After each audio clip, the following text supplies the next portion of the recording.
A dica é de direito de família.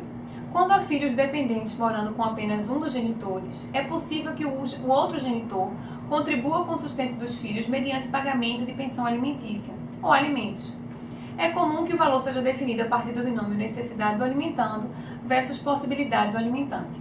E também é possível que os alimentos sejam devidos ao ex-cônjuge ou ex-companheiro. No entanto, se a pessoa responsável por pagar os alimentos não o fizer espontaneamente, é possível que os valores sejam cobrados judicialmente.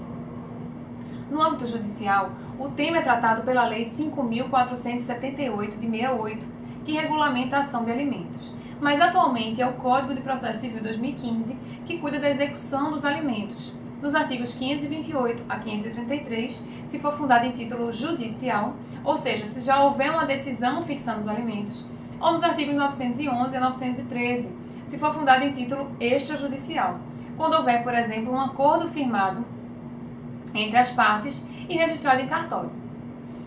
Quanto à execução judicial dos alimentos, o parágrafo 3º do artigo 528 prevê que se o executado devedor de alimentos não pagar a dívida alimentar compreendida nos últimos 3 meses, ou se a sua justificativa não for aceita, o juiz poderá decretar sua prisão pelo prazo de 1 a 3 meses. Uma novidade é a de que o CPC 2015 incorporou no parágrafo 7º do 528 o teor da súmula 309 do STJ, para a qual o débito alimentar que autoriza a prisão civil do alimentante é aquele que compreende as 3 prestações anteriores ao ajuizamento da execução, podendo ser cobradas também aquelas prestações que se vencerem no curso do processo. No entanto, os tribunais pouco a pouco vêm relativizando a adoção da prisão civil, como é o exemplo do habeas corpus julgado em 2011 pelo TJ Mato Grosso. Para esse julgado, não seria possível decretar a prisão civil do devedor de alimentos se a inadimplência não for voluntária e inexcusável, como exige o teor do artigo 5º da Constituição, inciso 67. Para aquele julgado, ele considerou que a medida restritiva de liberdade não seria capaz de atingir o seu objetivo, que seria o de coagir o devedor a cumprir a obrigação alimentar. De fato, a decisão é coerente em alguns aspectos, porque algumas vezes a defesa da pessoa executada não é bem delineada no processo.